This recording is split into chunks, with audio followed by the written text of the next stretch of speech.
King Charles may finally be starting to realise that there is absolutely no reason to work with Prince Harry and Meghan Markle.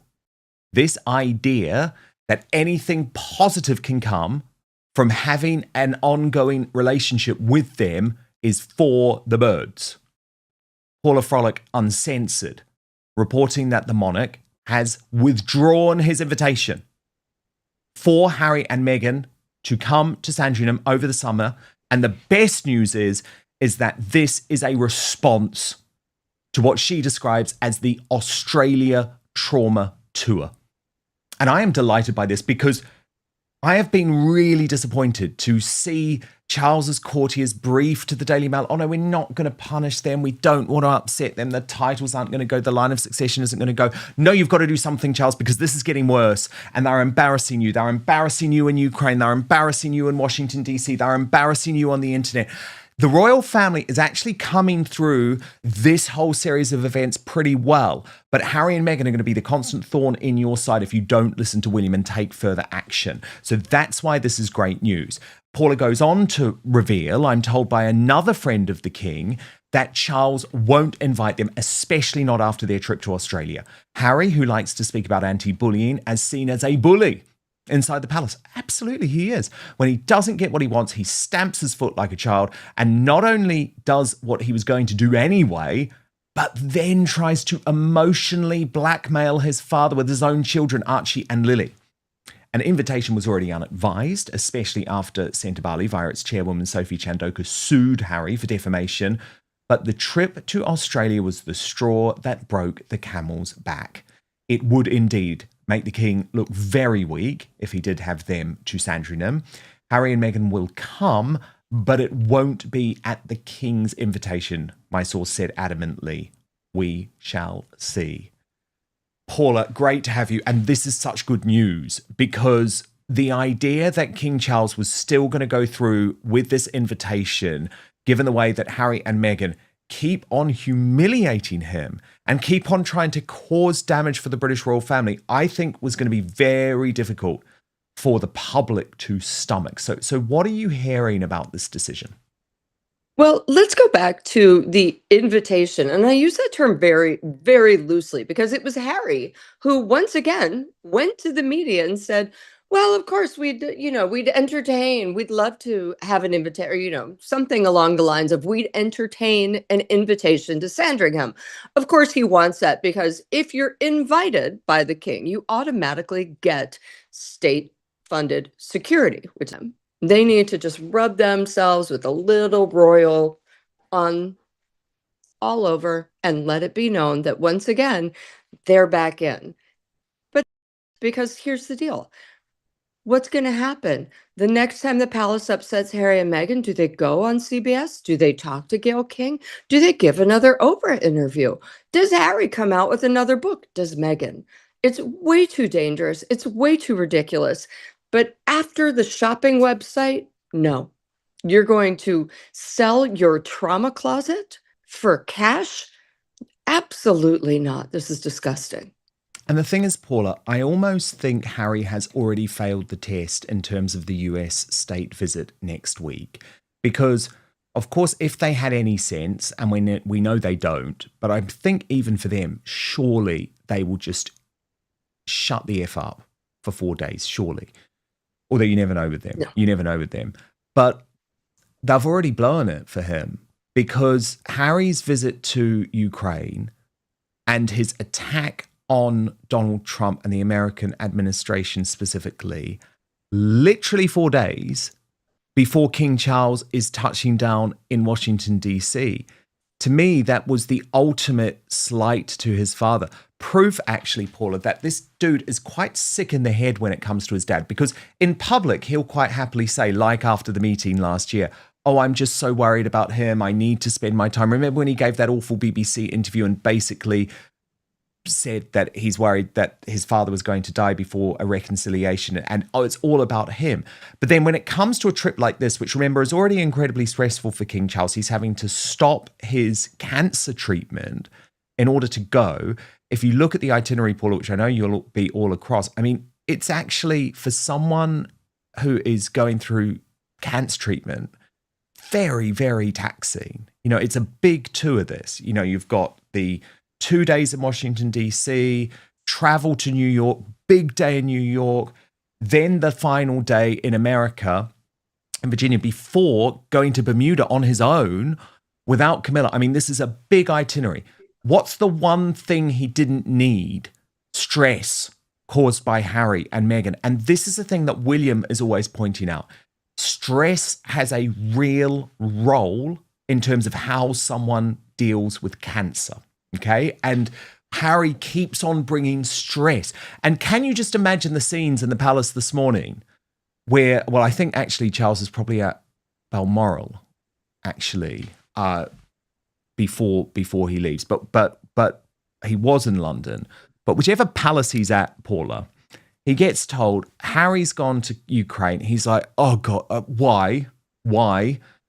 Then he gets handed the speech, by the way, written by AI, according to Tom Sykes, which is attacking Donald Trump. And that is stress.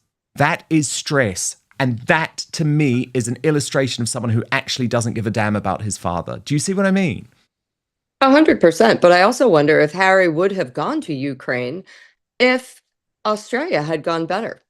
Good Australia, point. the trip was a disaster. He had to move the narrative on. Polls, the post-Australia polls were horrific. And I think he just needs to be in the public eye. I think he's incredibly self-centered. And the one thing that the king and the palace have always said to him is, stop talking to the press. Because that's his way of doing it. Well, daddy won't pick up the phone, so I'll call fill in the blank, the Times, the press, the Telegraph, whatever. And it's the same thing he did when he asked for the invitation. He went out there and the palace came back and said, again, stop going public with this, because they see it for what it is. It's a bullying tactic. And for all of Harry and Meghan's chit chat about bullies and anti-bullying and how they're bullied, we all know that they are the actual bullies. Talk to any ex-staff member. Well, on that very note, Paula, I really did enjoy your episode of The Royalist with Tom Sykes this week, where he was talking about this moment with Sarah Fosmo, Prince Harry's chief of staff, where Meghan quite obviously gives her the death stare. And anyone who has worked for Harry and Meghan knows that you get the death stare in public, but what you get in private is strips torn off you. And Tom actually reported that a lot of the former staff members had sort of, I guess, had their PTSD from working with Meghan sparked by that little moment. And they describe the fake Duchess as a workplace psychopath. I mean, I can't. I mean, and by the way, a tradesman who fixes the toilet, of course you're nice to him because you need your toilet to work. Yeah. And Meghan hasn't learned that rule of, if you want things to work, if you want things to go well, you have to treat the people around you well. It's the same thing. And I've said it before, I'll say it again. Same thing that my mother used to say when I first started dating 904 years ago. She said, never date a man who's mean to the waiters, because that's exactly how he's going to end up treating you. And, TikTok. True. I doubt that Sarah is escaped unscathed. The clock is also ticking on how long she's going to work there. But, hey, Harry, this is your bed. You're lying in it. How's it feeling? No. Well, we know not very good. Because, number one, do you know, I mean, you know everyone in American media, Paula. Are you pals with Dan Wakeford? Do you know him? Have you worked with him before? I do know Dan, yes. So he's for people who don't know, he's the guy who was the editor of People magazine. And he was editor of People magazine during the very famous cover where Meghan Markle's friends revealed the truth about Meghan, which of course wasn't the truth about Meghan, because it's, she's a really lovely woman.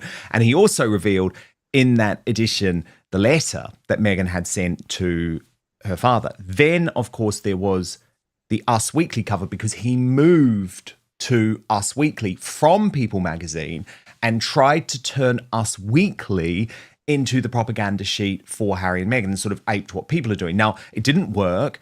Dan ended up departing from Us Weekly, and overnight, Paula, they have just announced that they are slashing 50% of their staff, closing the office. So I think people really did reject this idea of Us Weekly as the new People magazine really pushing the Harry and Meghan narrative. Although I would say we all know the media is changing, magazines are dead, newspapers are dead, mainstream media is dead. So I'm not saying that was the only reason behind this closure or this downsizing.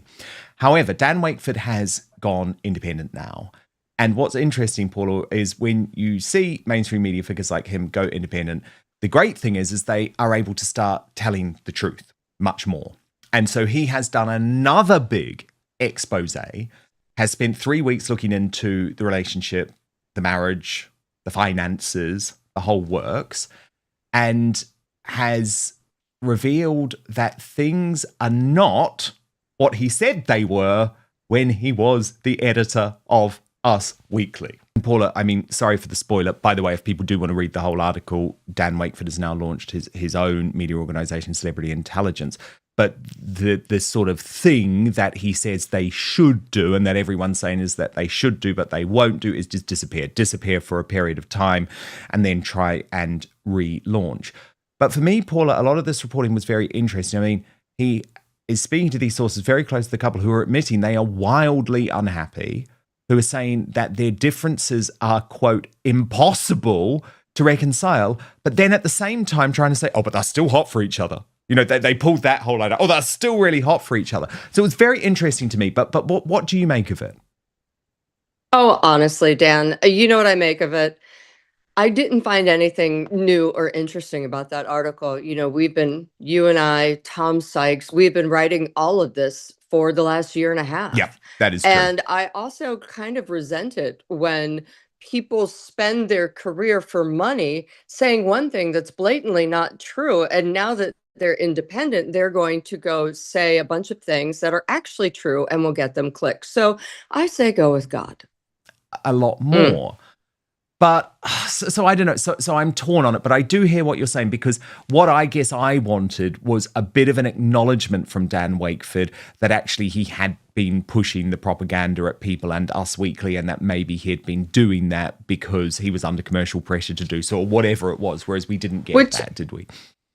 Which I understand. I understand you have a job and all this stuff, but you know, it grates because I have been writing these stories and they are very well sourced and they have all proven to be true. And then the stories at People and at Us Weekly were like, well, look, she's a liar because they said this. And now coming out and basically saying, okay, everything I said was wrong. You know, it smarts a little bit for those of us who have never relied on access journalism. 100%. And that is the key thing. That is the key thing, because access journalism means you literally just pick up the phone, you swallow whatever they say. And very often, and this is what does upset me, access journalism means you're pissing all over people who have put their neck on the line to report the truth. But I mean, when it comes to the Sussexes, I've literally had this now for 8 years. For 8 years, they have been denying my stories. And then it's like, all of a sudden, for example, I'll give you one this week. Hugo Vickers comes out in his book. And remember, he's a great guy, close confidant of late Queen Elizabeth II, finally comes out and says, oh, yeah, the Queen was worried that Harry and Meghan were wired and that they were secretly recording the conversations and potentially trying to set them up. I mean, I reported that back in 2020, Paula, and at that point, people were calling me a conspiracy theorist, even though, number one, it was incredibly well sourced, the information that I had, which was from inside the royal family. I'd just broken the story of Megxit at that time. But also we had the pictures. Like there was actually pictorial evidence showing Harry and Meghan being wired up at these events. So I do understand what you're saying. It is frustrating. At the same time, though, I think if people move, the more and more people that move towards the truth, the better. And I do think what this week has shown, Paula, is that Harry and Meghan's allies in the media now, in the mainstream media in America, are really limited. So basically, he now has Town and Country and People magazine. That's it. Don't forget Vanity Fair. So you look at Sunshine Saxe's contacts, and they've been calling up a specific person at Vanity Fair. They've been calling up Town and Country on the regular. There have also been new Instagram sites like Royal Style Watch and some other ones that pop up. Yeah, we're suspicious of those, aren't we? I absolutely am excited for Dan Wooten to keep coming out with the truth and to keep breaking stories and, possibly even giving those of us who have broken them first some sort of a hey, good job. Let's begin with the headline that has everyone talking. The claim is that King Charles has allegedly decided not to invite Harry and Meghan to Sandringham. According to the report discussed in the source material, royal commentator Paula Froelich suggested that Charles had withdrawn an invitation following the couple's Australian tour. The explanation offered is that the Australia trip may have been the final straw after a long series of tensions. Now, that's an extraordinary claim. Sandringham isn't simply another royal residence. For the royal family, gatherings there have traditionally represented family time, continuity, and an important part of the Christmas period. So if Harry and Meghan were genuinely excluded from a royal invitation, many people would understandably see that as significant. But we need to keep one distinction clear. Reportedly not invited is not the same thing as officially banned. And that distinction matters. Why does this particular invitation matter so much? Because Harry and Meghan's relationship with the royal family has been defined by questions about access. Since stepping back from royal duties, the couple have continued to speak publicly about their experiences inside the institution. At the same time, they have repeatedly expressed their desire for family relationships to continue. That creates a complicated situation. Can there be a private family relationship when public statements continue to generate controversy? Can the king invite Harry and Meghan into a private royal setting while also worrying about what might subsequently appear in the media? And perhaps most importantly, can trust be rebuilt when the relationship has been played out so publicly? Those are the deeper questions behind the Sandringham story. The source material identifies Harry and Meghan's Australia trip as a possible turning point. According to the commentary, the trip allegedly created another wave of negative attention surrounding the couple. Critics questioned the way the visit was conducted, the couple's public appearances, and the media coverage surrounding them. The commentator then argues that Charles may have concluded that another invitation was simply not worth the potential controversy. Now, that's an interpretation. We cannot know what the king privately thinks unless the palace confirms it. But the theory is easy to understand. If a private royal gathering is supposed to remain private, the possibility of another media controversy could make the situation increasingly uncomfortable. And that brings us directly to the issue of trust. For years, one of the biggest problems surrounding Harry and Meghan has been the relationship between their private family disputes and the public media environment. The couple have given interviews. They have participated in documentaries. Harry has written a memoir. And stories involving the royal family have repeatedly become major international news. From Harry's perspective, these disclosures have often been presented as an attempt to tell his side of the story. From the perspective of critics, however, they have been interpreted as evidence that private family disagreements repeatedly become public. And that creates a fundamental problem. If the palace believes that a private meeting could eventually become a public controversy, would that affect decisions about invitations? We don't know. But that is clearly the issue being raised by the commentary. Then there is Harry's long-running security dispute. This is an important part of the story because Harry has repeatedly expressed concerns about security when visiting the United Kingdom.